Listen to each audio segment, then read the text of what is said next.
In this video we're going to be looking at the process of batch painting. Now batch painting is something that I have done before, however in this one we're really going to look at the minutiae, the technique of it in a bit more detail than was previously shown. This technique is great for squads of troops or large armies that you may need to work through, and naturally those sort of projects can be quite intimidating due to the size. My best advice is pick up one model and break it down into steps. The easiest way to paint is to paint as if you're getting dressed. The first layer on your body is your skin, so whatever area is a skin tone, paint that as skin. If it's a bodysuit that someone's wearing, then you paint that next, then the armour, then any other detailing that you need to work on. Just because it's easier to build up rather than building back down on your layers that you've applied. So before you start on a big army, just take one model, look at it, break it down, formulate a colour scheme with it, maybe even paint that colour scheme on that one model to make sure you're happy with it, and then you've done a lot of the legwork, because once you've done that one model, you've got that template and how to apply it onto the other models that you're going to work through.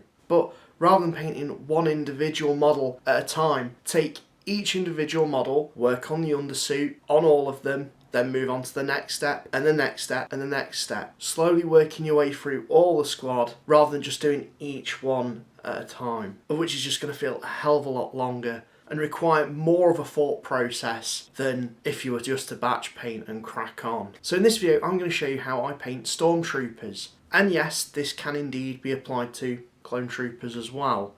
You just might want to use some different colours depending on your taste. So let's get into it now.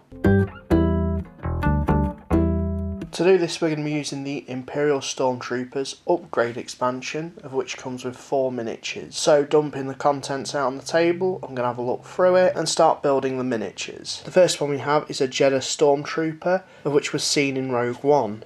It features a really unique and chunky backpack, used for carrying kyber crystals, and I was quite fortunate enough to see the actual costume in person at Celebration Europe before the film came out, so I have a bit of an affinity with this particular one. The next Stormtrooper I received was a factory error, receiving 2 left hands. Yeah, I know I said. The very first thing you're going to want to do is inspect the contents of the miniature that you purchased. With a Star Wars Legion miniature, they come with cards and tokens, so naturally you're going to want to check to see if you've got all of those in your box. But not only that, the older Legion models don't come on sprues. In this case this one does, but the older models don't. They all come unassembled and all the parts are loose, and in some very rare instances you can find some parts to be missing, or you'll have duplicates of parts, and you're going to want to get that resolved as quickly as possible with the retailer that you've purchased your model from. And this is the perfect example of that. If you get a defunct item, then once you've started building, you can't really do anything because warranty is invalidated and whatnot. So always check that everything's right before you get cracking on. However, in this instance, I'm rising up to the challenge. I'm going to try and create a solution to this. So assembling what I can of the miniature, I'll resolve the right arm later. This particular Stormtrooper, however, is based on the Sandtrooper type, of which was seen in A New Hope. Moving on to the next one, this Stormtrooper was fine, and is the Heavy Gunner. This type of Stormtrooper again is a Sandtrooper, and was also seen in A New Hope, and features a black pauldron. Luckily it came with a spare right arm, but no hand, so I'm sure I can use this for the other trooper that was missing it. And finally the last one again is a Sandtrooper, which is wielding this heavy cannon, and again was featured in A New Hope.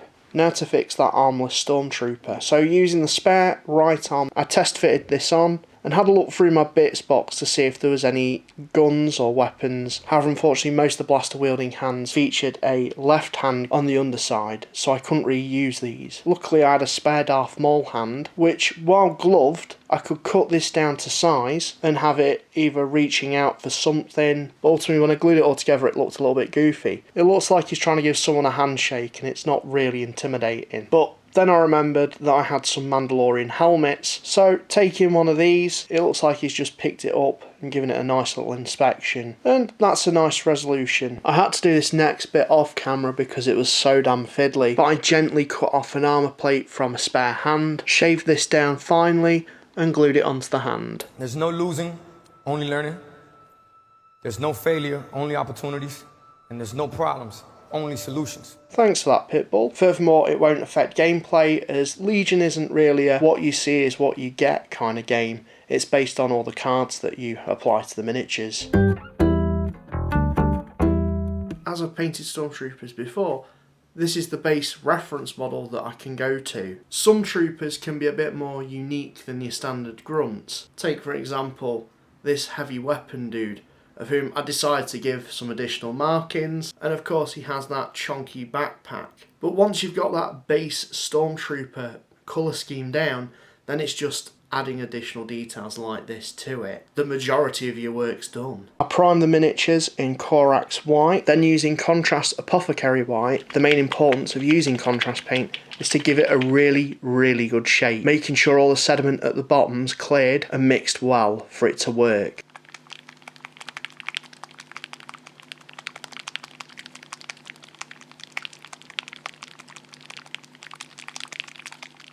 Once done, this makes painting white really easy, especially as white can be quite a difficult colour to get right, with a smooth consistency. So lathering this contrast paint on, the best way to describe applying it would be colouring with marker pen. You don't want to go over the parts that you've already done, just because this will make it quite lumpy and the effect won't work. As you draw the paint over, it flows into recesses and, well, creates contrast.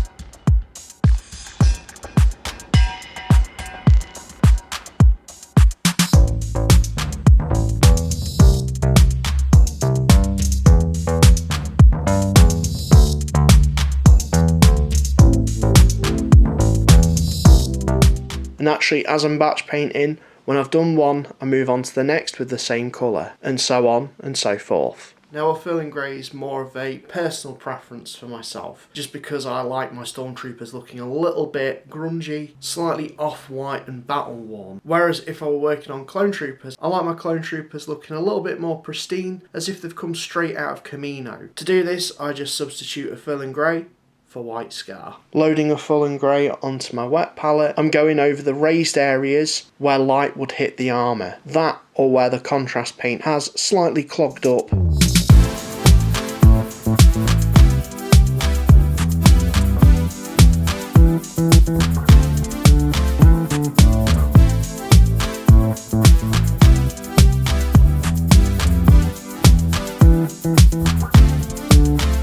Once again, doing the same thing with all of them. I use a Baden Black to paint in the black areas of the undersuit, naturally putting this in the visors and breaking up the recesses of the armour. And while black is the undercolour of the miniature, you would probably think I'd do this first. However, white is the main dominating colour here, and black's very minor and subtle. So wherever you can see black, paint it. If not, it's probably worth leaving because, well, this is going to be on the tabletop and you're not going to be looking for those specific areas. I'm also using this as the base colour for the backpacks and the pauldrons.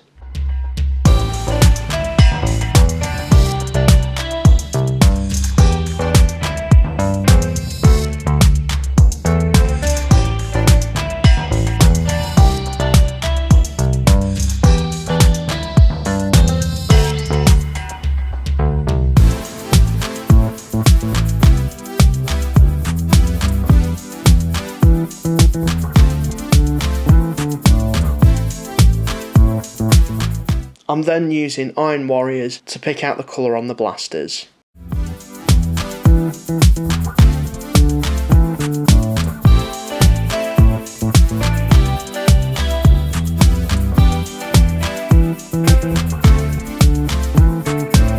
Everything else from here on in is relatively unique to each miniature, so the batch painting process slightly eases off.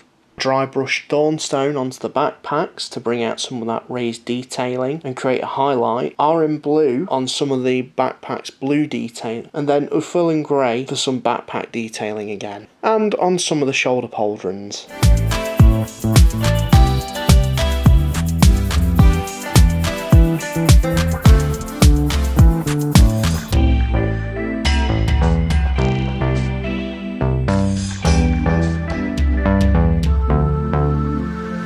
I used Castellan Green and Death Guard Green for the Rogue One Troopers backpack, Castellan Green for the dark parts, and then Death Guard Green for the blanket covering over the top. I then used Lead Belcher to pick out the silver detailing on those canisters, and the Mandalorian helmet that I've given to one of the miniatures. I then used Troll Slayer Orange on the Rogue One Troopers pauldron, and shade the backpack in Nuln Oil. I used Warpstone Glow to pick out some of the lens detailing on the macro binoculars, and then finally, to keep unit cohesion with the other Stormtroopers that I've painted, I use the same basing technique that I've used for them, of Astro Granite, and once this has dried, a dry brushing of Tyrant's Skull, finishing the miniatures off by cleaning off those base rims with a coat of Abaddon Black.